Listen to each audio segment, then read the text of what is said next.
방법을 하면 제자들은 어떻게 지도했다고 그런 이름 붙여진 방법이 있습니까? 그러니까 이제 스님이, 성철 스님이 어떻게 깨닫느냐? 아니, 부처님. 예, 부처님이 이렇게 설법을 하셨지요.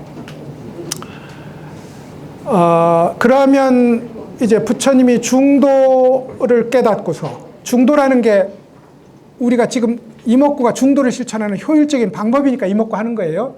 근데 이제 부처님이 중도를 깨달았다. 중도라는 건 뭐냐면 어떠한 존재도 자기의 개별적 실체, 혼자 설 수 없다. 혼자 설 수 없다. 서로 기대서 존재하는 것이므로 어떤 것에도 우리가 집착할, 이것이 본질이라 하고 집착할 것이 없음을 알고 소위 인연으로 일어나서 인연으로 소멸하는, 이것이 생함으로 저것이 생하고 이것이 멸함으로 저것이 멸하는 이 자리를 여실하게 봅니다. 그 여실하게 본다는 게 머리로 이해한다는 뜻이 아닙니다. 실제로 여실하게 봐요. 지금 이 자리에서 이것이 있으므로 저것이 생하는 걸 본다고요. 그것을 그래서 그것이 소위 순차관계가 아니라 존재 자체가 서로 기대서 성립하는 관계라는 걸 알고 이것을 철저하게 깨달아서 자유를 얻은 것이 부처님의 중도 깨달음이라고요. 그러고 나서 오비구한테 이제 와서 설법을 하잖아요. 설법을 하는데 그 설법의 내용이 이렇습니다. 깨어 있어서, 이게 놀랄 경자입니다. 놀랄 경자. 어떻게 놀라죠? 죽비 딱딱 치면 놀라잖아요. 깨어 있어서 매 순간을 알아차림으로, 이걸 한문으로 경오라고 합니다. 놀랄 경자, 깨달을 오자. 깜짝하고 놀라서 깨닫는 거야. 우리 과거로 갔고 미래로 갔고 서울로 갔고 미국으로 갔던 이 마음을 이걸로 불러왔다고요. 깜짝 놀라서 지금을 깨달아서 소위 우리가 주간에는 깨인 마음으로 우리의 연기가 일어나는 이 자리를 분명하게 알고 좌선을 하다가 경행을 하고, 좌선을 하거나 경행을 한다 이 말입니다. 밤에도 그렇게 공부하고 잠잘 때도 잠깐 오른쪽 옆구리를 땅에 대고 잠깐 잠자리 잃었다가 새벽에 일어나서 또다시 깜짝 놀라듯 깨달아서 지금의 이 소위 인연이 일어난지를 명확하게 알아차리기를 반복한다. 이게 부처님이 경전에 가르친 깨달음의 얘기고, 성철 스님도 이 말씀을 백일법문에서 명확하게 설법을 해 놓으셨어요. 그러니까 근데 이제 그러니까 성철 스님은 이 말씀에 절대적으로 동의하는 거죠. 이먹고라는 것, 그러니까 우리가 세상을 시비선악을 내려놓고 본래 면목이 뭡니까? 라고 육조 스님이 해명 스님에게 물었을 때 해명 스님이 들고 올 답이 있었을 거 아니에요. 물질입니다. 마음입니다. 불성입니다. 에너지입니다. 어떤 것도 아니다라는 아니다의 대답이 준비되어 있었어요. 그러면 해명 스님이 해야 될 일은 그렇다면 이 먹고 라고 물을 일밖에 없다고. 그래서 그렇다면 이것이 도대체 뭐냐 알고 싶은데 참 안 풀리나는 이 오로지 밝은 눈뜸으로 지금 이 자리에 있도록 하는 이 일을 가리켜서 수행이라고 불렀어요. 그리고 이 수행을 초기선에서는 이제 소위 부정관이니 골쇠관이니 하는 구체적으로 우리 몸을 관찰하거나 느낌을 관찰하거나, 몸은 더럽거든요. 그래서 몸은 뼈로 이루어져 있고 고름으로 이루어져 있는 것을 보는 소위 고골관을 주로 실천했고, 그러면 나중에는 열심히 그걸 묘지에 가서 관찰하고 있으면 나중에는 옆에 아름다운 미스코리아가 지나가도 해골이 이렇게 연결돼서 해골이 떨거덕 걸어가는 겁니다. 집착할 수 없는 겁니다. 그리고 나서 느낌은 고통이죠. 우리한테 오는 차가운 바람은 차가워서 싫고, 더운 바람은 더워서 싫고, 덥지도 차갑지도 않은 쾌적한 바람은 이후에 더운 바람, 차가운 바람으로 바뀌어 올 것이기 때문에 괴로워요. 그래서 우리가 느끼면 다 괴로운 것을 관찰하는 이 일을 뭘로 하느냐? 경오심으로 한다 이 말입니다. 매번 놀라서 깨어있는 마음으로 한다고요. 이걸 지속적으로 하는 것을 이제 부처님이 이야기를 했어요. 그래서 누군가 수행 안 하고 바로 깨달을 수 있다고 얘기한 것은 본질을 바로 보라는 그 일을 이야기한 것이고, 참선을 능사로 삼는, 그러니까 진정한 질문이 없이 앉아 있는 것을 능사로 삼는 사람들을 위해서 참선을 무용한 것처럼 말한 것이지, 어떤 사람도 수행 없이 깨달았다고는 말할 수 없다. 그럼 부처님 제자들 부처님 설법 듣고 바로 깨달았는데 뭡니까? 그 사이에 얼마나 수행했는데, 부처님 설법 듣기 전까지 이 사람들이 얼마나 수행했는데, 그리고 그 수행의 끝에 깨달은 거잖아요. 이 사람들한테는 무상정도 있었고 멸진정도 있었다고요. 그리고 무상정도 있고 멸진정도인데 마지막 남은 틀을 부처님이 깨준 거죠. 그러면서 수행 없이 깨달았다, 수행 없이 깨닫는 것이 조사선이다, 수행 없이 깨닫는 것이 부처님의 최초 오비구설법에서 확인된다, 이런 얘기는 전후 맥락을 무시했을 뿐더러 부처님 다른 경전에서 수시로, 제가 지금 이 말한 것을 수시로 강조한 자리를 우리는 확인할 수 있거든요. 그래서 이제 그러면 고골관을 하던, 아니면 수식관을 하던, 아니면 관법이 아니라 소위 묵조를 하던, 혹은 우리 간화선, 화두선을 하던, 그 핵심에는 이 마음이 과거나 미래로, 미국이나 어디 울산으로 못 가도록 잡는 보초병을 세우는 일입니다. 그 보초병을 세우면 돼요. 나머지는요, 나머지는 진여가 알아서, 불성이 알아서 스스로 잘한다니까요. 우리가 소위 거기다가 나쁜 성불을 뿌리지만 않으면, 나쁜 성불을 뿌리지 않는 게 보초거든요. 못 도망가게 잡고만 있으면, 탐진치를 부리는, 탐진치는 상상입니다. 탐진치 공상을 부리지 못하도록 이 자리에 거듭 데리고만 오면 깨달음은 본래 깨달음인데 뭐 점점점 본래 깨달음이 스스로 힘을 얻어서 무명의 두께를 얇게 해나간다고요. 우리가 할 일은 보초서는 일 뿐이라고. 그렇게 설명을 합니다. 이게 답변이 됐는지 모르겠습니다. 교수님, 육조 해명대사가 뭐 그 글자도 모른다 했잖아요. 네. 그렇다면 그 분의 그 수행 방법은 오로지 뭐랄까, 뭐 화두 참선이었을까요? 그때는 화두 참선이라는 말은 없었고요. 이제 육조 스님에게는 아주 이제 우리하고는 다른, 우리의 마음이 시비설학으로 많이 왜곡되어 있었다면 육조 스님의 마음은 천성적으로 굉장히 고đạt던 것 같아요. 아주 고đạt는데, 그래서 이제 가기 전부터 응무소주 이생기심으로 깨달았다는 거예요. 근데 우리는 응무소주 이생기심 하면 제가 막 설명해야 되지만, 중국 사람은 응무소주 이생기심 하면, 머무는 자리 없는 것은 있잖아요. 우리가 지향하거나 기억하지 않으면 되는 겁니다. 머무는 건 두 개예요. 과거를 기억하면 머무는 일이 됩니다. 미래를 지향해도 머무는 일이 돼요. 그래서 과거를 기억하거나 미래를 지향하지 않고 지금 이 자리에서 놀라서 깨어있으면 그게 과거심 불가득, 현재심 불가득, 미래심 불가득의 자리라고요. 그 일을 단박에 알았어요. 단박에 알고 나서 스님들이 이야기하는 불성 얘기를 오조 홍인 스님 가기 전에 이미 알았어요. 그래서 너는 남방의 오랑캐인데, 남방 사람은 키도 작고 까맣고 못생겼거든요. 북방 사람은 훤칠하고 잘생겼단 말입니다. 그러니까 홍인 스님이 그렇게 말했다고요. 너는 남방의 오랑캐의 관료라고? 남방 관료인데, 남방의 오랑캐 종자인데 어떻게 이 높은 도를 깨닫겠느냐. 그러니까 불성이 오랑캐에게 다르고 소위 중원 사람에게 다르겠습니까? 라고 이미 물었어요. 그래서 실제로 내 마음을 돌이켜보는데 많은 경전의 말이 그렇게 필요하진 않습니다. 당신이 부처입니다. 이 말밖에 안 했어요. 경전은 지금 이 현장이 불국토이고 당신이 부처고 당신 앞에 살아 움직이는, 그러니까 당신이 보고 듣고 느끼고 아는 일이 부처의 부처 살림입니다. 이 말이에요. 이 말이라고.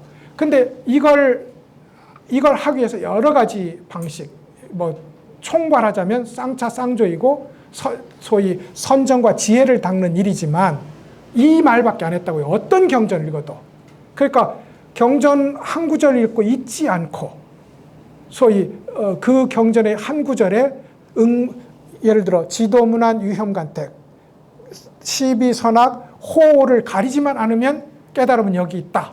신신명에서 이 구절을 배웠다면 이 두 구절만 외우는 겁니다. 간택만 하지 말자. 시비선악 호를 간택만 하지 마. 그러면 우리가 그걸 정말 실천하려면 그러면 이목구 해야 되거든요. 관세음보살 해야 된다고요. 그래서 그 소위 시비선악을 간택하지 않는 자리만 하면 그 팔만대장경 답니다. 그게. 그런 의미에서 성철 스님께서 물론 경전은 읽어야 돼요. 경전을 읽어야 되는 게 우리가 이치처럼 생각하는 일, 한문으로 열이작의라고 합니다. 진리와 같이 먼저 생각을 먹어야 돼요. 이게 생각이 원수지만 얘가 좋은 안내자이기도 합니다. 시비선악을 가르는 이 친구를 잘 써서 이게 도적이거든요. 도적을 잘 훈련시켜서 도적 소구를 알아내야 될 거 아닙니까? 그래서 먼저는 이걸 잘 써야 돼요. 그래서 이치와 같이 생각해야 돼요. 그게 우리가 모두 불성을 갖추고 있는데 시비선악의 번뇌가 구름처럼 가리고 있으므로 시비선악의 구름을 벗겨내는 일이 불교의 전부다. 그럼 이걸 어떻게 벗겨낼 거냐? 이목고 외마삼근이라고 했었고 왜라는 말에는 그것을 바란 모든 선사님들의 마음을 간절히 알고자 하는, 그리고 그 마음이 곧 부처 마음이고 그 마음이 곧 내 마음이잖아요. 나의 본래 마음이라고. 그걸 알고자 하는 이 간절한 한 마음으로 가면 이제 깨닫죠. 깨달음이 멀지 않다고 불교에서는 장담합니다. 근데 육조 스님은 그걸 단번에 이뤘다 이 말입니다. 설명할 필요도 없이 훈련할 필요도 없이 당신이 본래 부처입니다 라는 말을 듣고 본래 부처임을 알았어요. 전생에 많이 닦았겠지. 그렇게 말할 수밖에 없습니다. 아니, 그 말이 불교에 정해진 가장 설득력 있는 답입니다. 우리가 한마디 말에 바로 깨친 가장 전형적인 케이스가 육조 스님인데, 그럼 육조 스님은 어떻게 그렇게 깨달았냐? 정말 진짜인데, 아무리 읽어도 진짜거든요. 정말 진짜인데 어떻게 그렇게 깨달았느냐? 전생에 따끔 없이 로또처럼 깨달을 수는 없다. 이건 확실합니다. 그래서 그럼 우리는 전생에 안 닦았으니 내 생을 위해서 닦는다? 이 생각은 먹으면 안 됩니다. 왜냐하면 인신난득이잖아요. 사람 몸 얻기 어렵거든요. 우리한테 얼마가 남았는지는 모르지만 지금 여기서 해결 본다고 공부하는 것이 설사 후생의 육조 스님으로 내가 태어난다 해도 지금 내가 후생을 위해서 지금 덕을 닦는다? 이걸로는 육조 스님은 못 태어납니다. 정말 간절해서 한 걸음을 못 내디뎌서 내가 깨닫지 못하고 이 몸을 내놓는구나 라는 이 안타까움이 우리를 후세의 육조로 만들지. 우리는 그래서 금생에 깨달아야 돼요. 잘 알겠는데.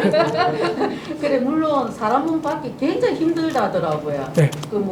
진짜 우리는 소로 태어납니다. 네. 사람 몸 받기 힘들고 거의 짐승으로 태어난다더라고요. 네, 그렇기 때문에 짐승은 오로지 먹는 거하고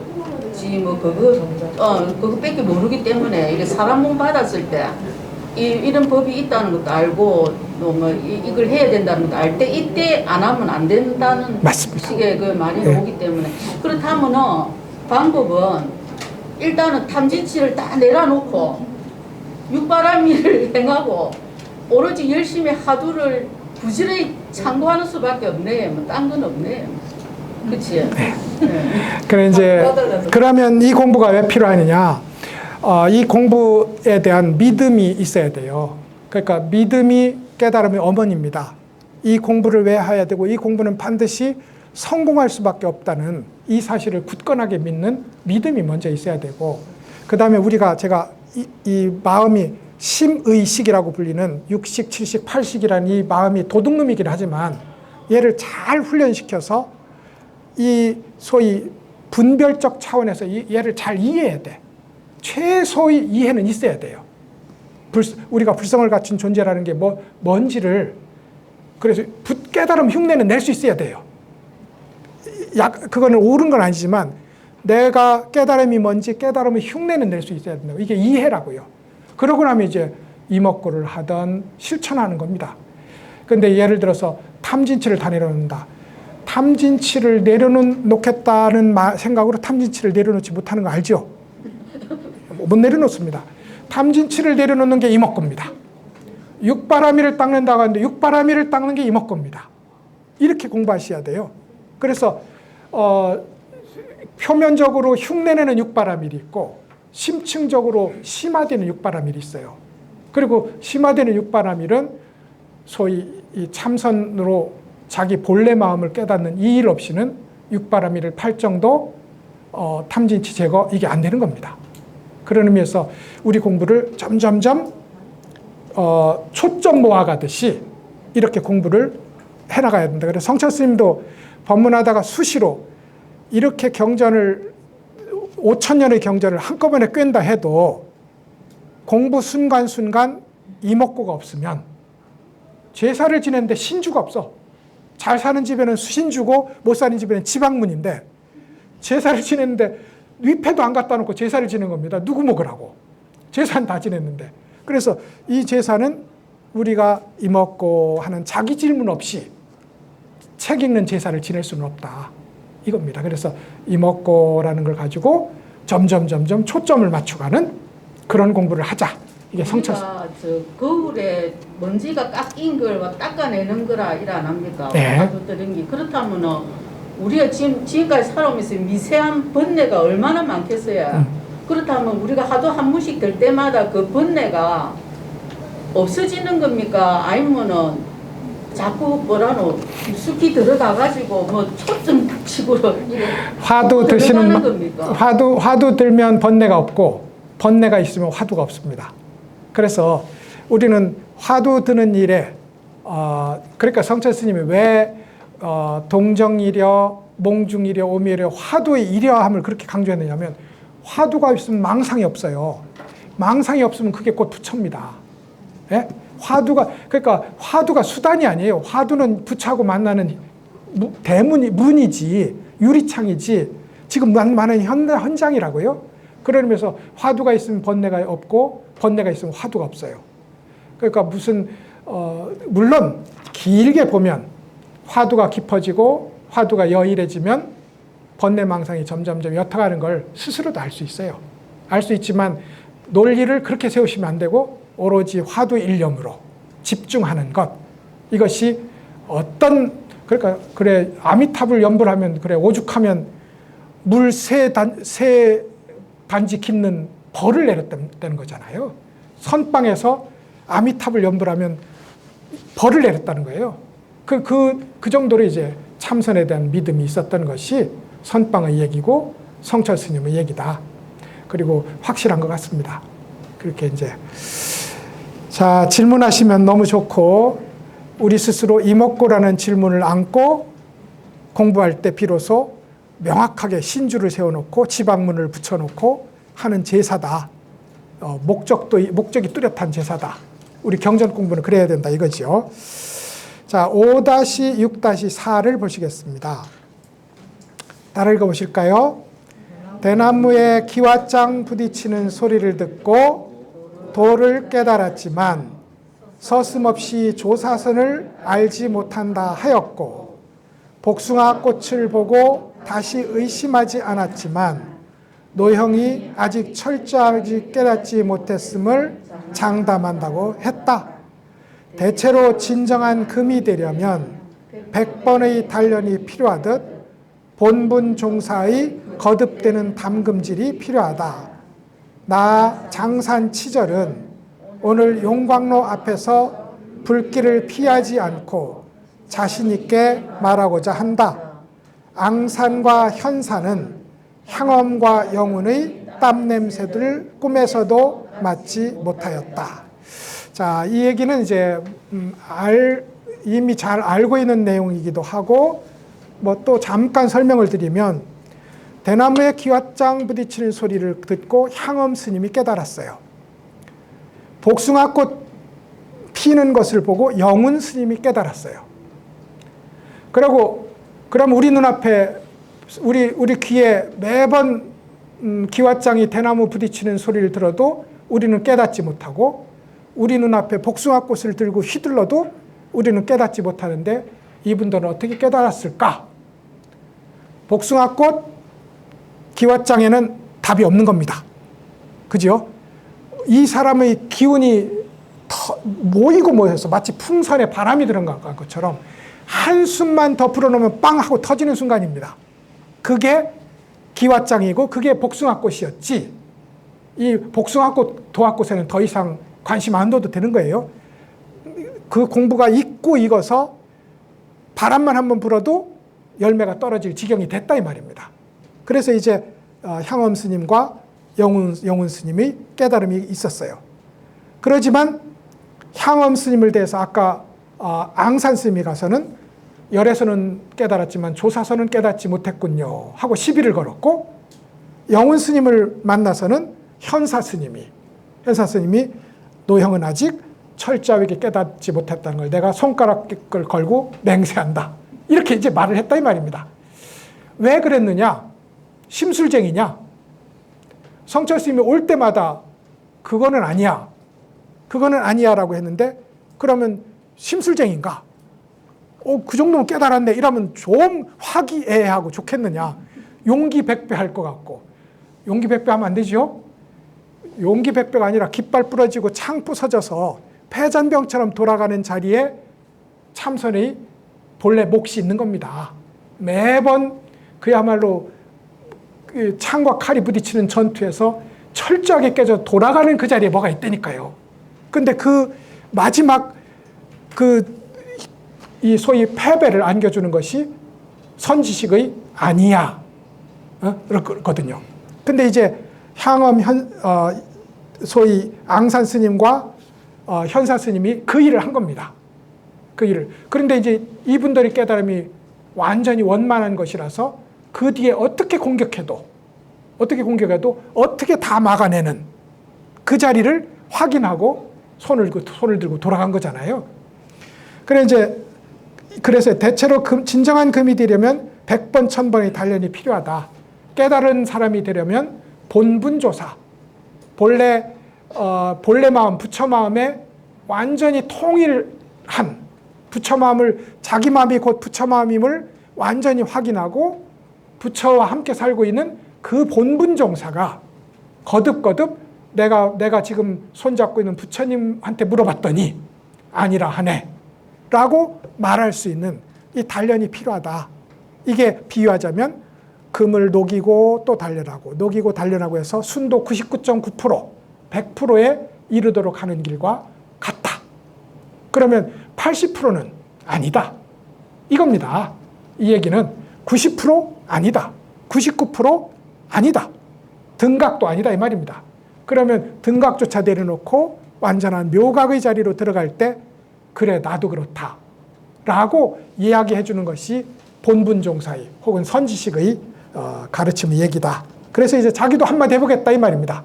장산 스님입니다. 치절 스님이라고 재민 아주 센 사람이거든요. 용광로 앞에서 불길을 피하지 않고, 이 말은 나 분명히 깨달았는데 나를 용광로 속에 넣어보겠다 이 말입니다.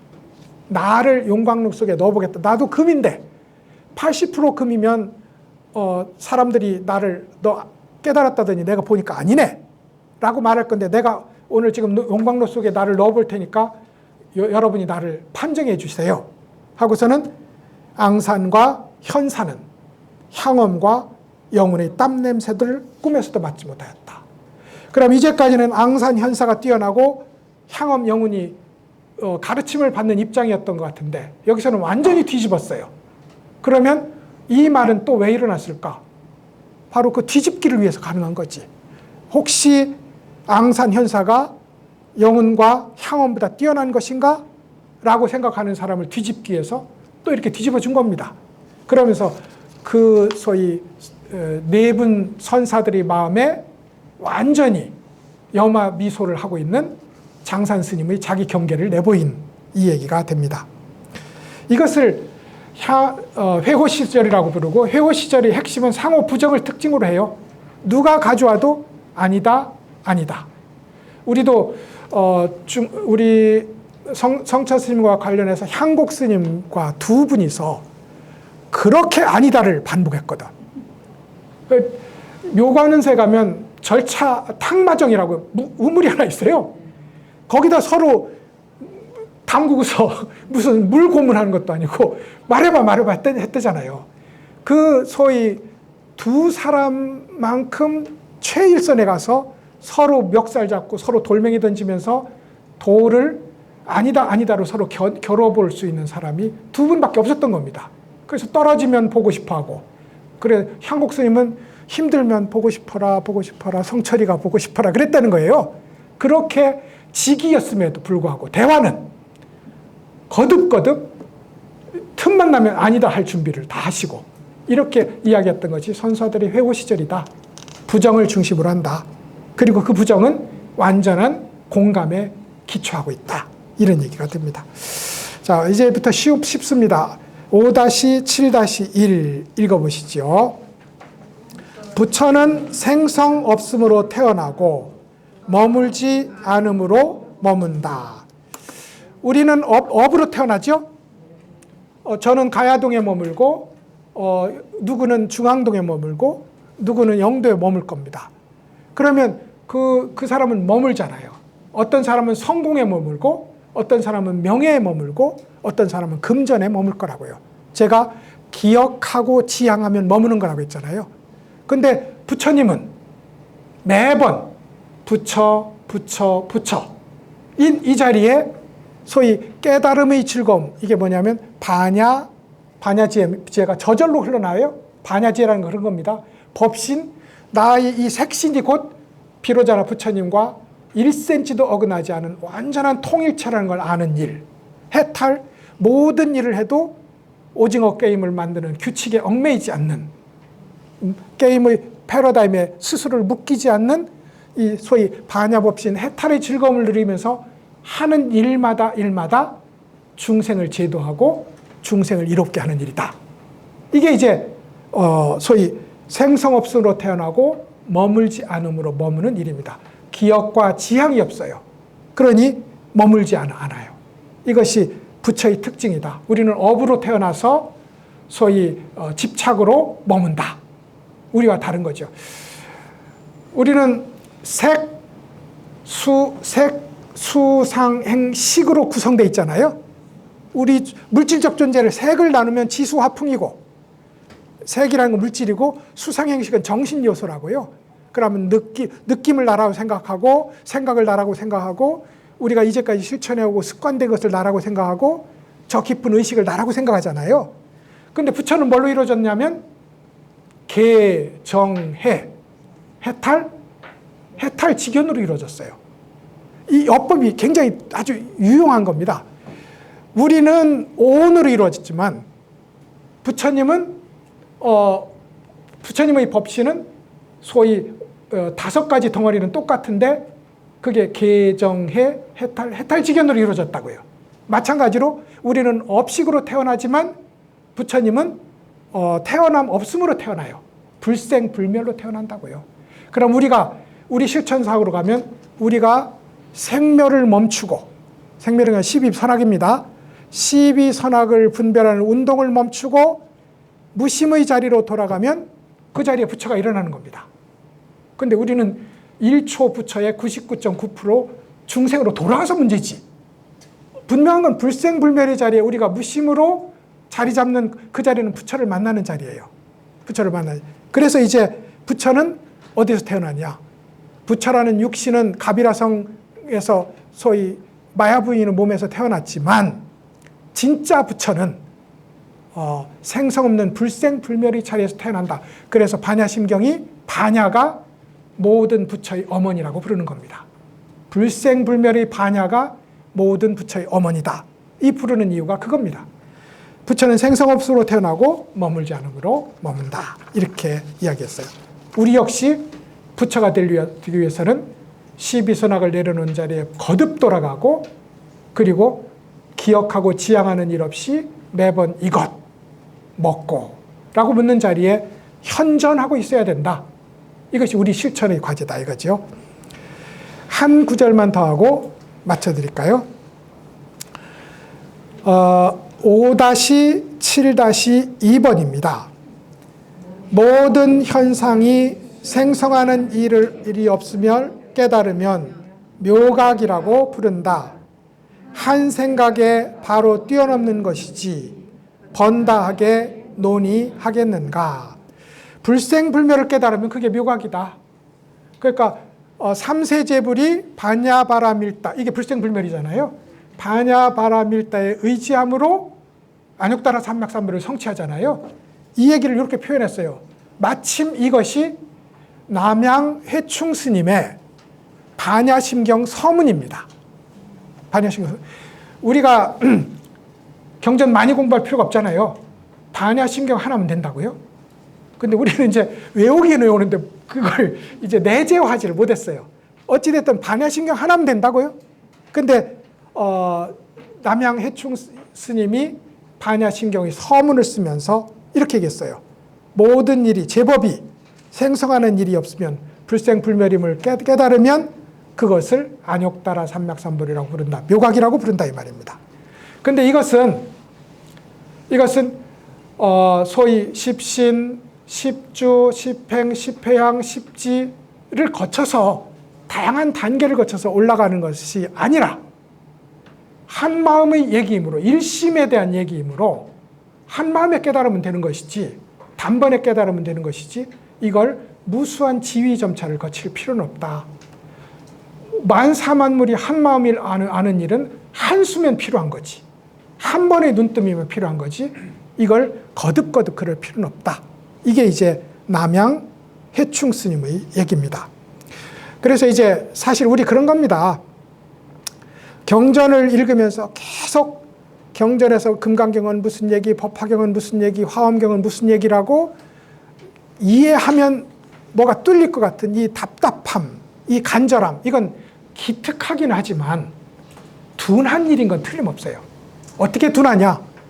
소의 등에 타고 있으면서 화엄경에서 이 세계가 화장색이라고 하면 화장색이 맞거든요.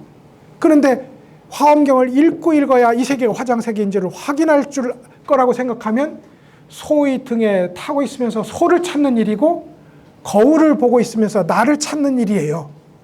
그러니 아무리 찾아도 눈앞에 뻔한 이것만 찾아놓고 어디 있지 찾는다는 겁니다. 그러니 세월만 잡고 가고 답은 눈앞에 있는데 이게 거울 속에서 얼굴 찾기, 소등에서 소 찾기라고 표현하는 것이 소위 많은 경전을 공부해야 깨달을 수 있다는 생각의 단점이다. 이겁니다. 반야심경같이 짧은 글 하나면 전부 해결된다. 이것이 해충 스님의 얼마나 뛰어났으면 국사라고 불렀겠어요. 실제로 여러 대의 황제를 거치면서 국사였거든요. 그렇게 이야기를 했습니다. 또 한편으로는 우리가 햇볕 가운데 나가 있어요. 햇볕 가운데. 번뇌를 버리려고 하면 번뇌는 진여의 다른 모습이죠. 번뇌라고 이름 붙인 진여입니다. 번뇌 말고 진여가 따로 있지 않다고요. 근데 탐진치 번뇌로부터 벗어나야지라고 하는 것은 있잖아요. 햇볕 가운데 있으면서 그림자로부터 도망가려고 하는 일과 같다. 되냐고요, 그게. 동쪽으로 도망가면 동쪽으로 쫓아오고 서쪽으로 가면 서쪽으로 쫓아와서 햇볕 가운데 있으면서 그림자로부터 도망가려고 하는 일과 같아서 우리는 소위 반야바라밀다, 불생불멸이라서 이 불생불멸은 뭐예요?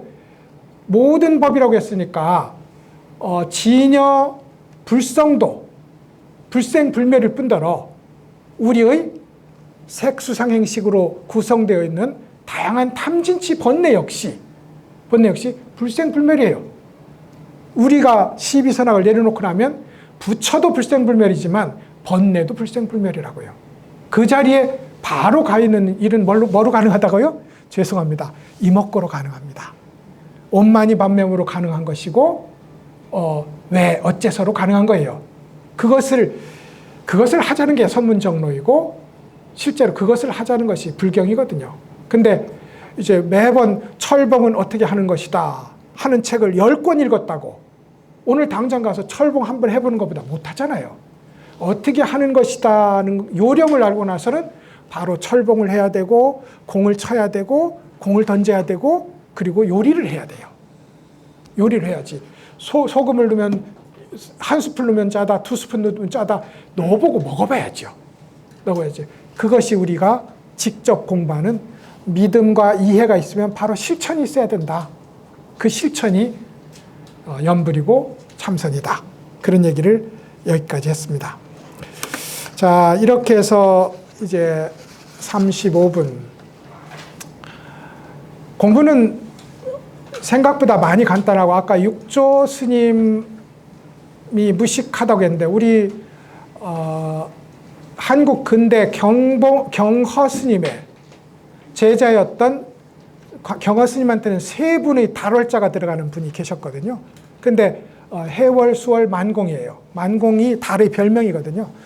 그래서 이제 3개의 달, 경허의 3달이라고 부르는 분 중에 수월이라는 분이 일자부식이었어요. 일자부식이었는데 이제 그러면 이제 우리는 능엄주 하지만 남모라 단나다라 이것만 해도 우리 교수님들 외우는 분 거의 없습니다. 그래서 남모라 단나다라가 얼마나 좋은데 왜 신묘장구라고 했겠어요. 이게 얼마나 좋으면 신묘한 글귀라고 불렀겠느냐고 이것 좀 외웁시다 하면 그걸 어떻게 외웁니까? 라고 말한단 말입니다. 그 소위 책을 수천 권쯤 보았을 교수님들이 그걸 어떻게 외웁니까? 이러고 있는데 수월 스님은 어느 날 법당에 갔는데 그냥 외워졌다는 거예요. 그래가지고 이제 그냥 외워졌을 뿐더러 내가 의도하지 않은데 남모라 단나다라가 온 수월 스님의 전 존재를 몰고 들어가는 거예요. 어디에 서 있어도 남모라 단나다라가 일념으로 돌아오는. 그래서 공양주를 했는데 밥을 짓는데 불을 너무 떼니까 이제 밥이 타는 걸 넘어서 솥이 녹을 지경이 된 거야. 솥이 빨갛게 달아서. 그래도 남모라 단나다라 하면서 솥이 녹고 있는 걸 몰랐다는 거예요. 멀겋게 불타서. 그래서 이제 스님들이 따로 방을 마련해주고 오늘부터 원껏 신묘장구 대단을 해봐라. 7일 만에 깨달았다는 거예요. 7일 만에. 그래갖고 설법도 안 했어요. 워낙 무식하시니까. 근데 설법 한두 개가 지금 남아있어요. 근데 어마어마하게 강력해요. 뭐 별 얘기도 없습니다. 오로지 마음을, 이 사람이 충청도 사람이거든요. 오로지 마음을 한 자리로 모으는겨. 그 오로지 마음을 한 자리로 모으는겨. 이게 한 마음 얘기가 불교의 전부잖아요. 그걸 혹은 이목고로, 혹은 옴마니 반명으로, 혹은 남모라 단나다라로, 혹은 능엄주로 한다니까요.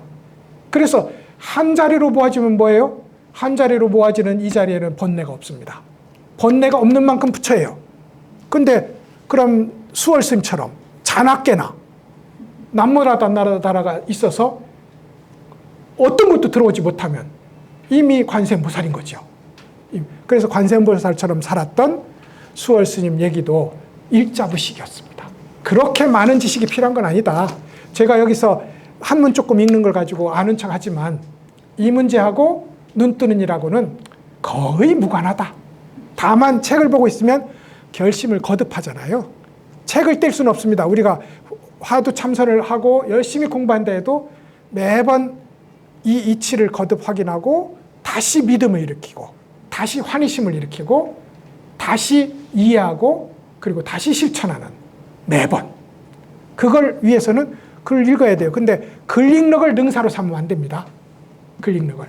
그래서 우리 공부도 그렇게 방편이라는 점, 이 점을 잘 이해해 주시면 고맙겠습니다. 오늘 공부 여기서 마치겠습니다.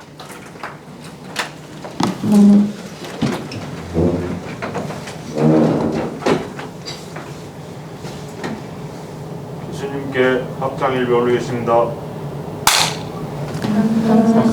수고하셨습니다. 성불하십시오.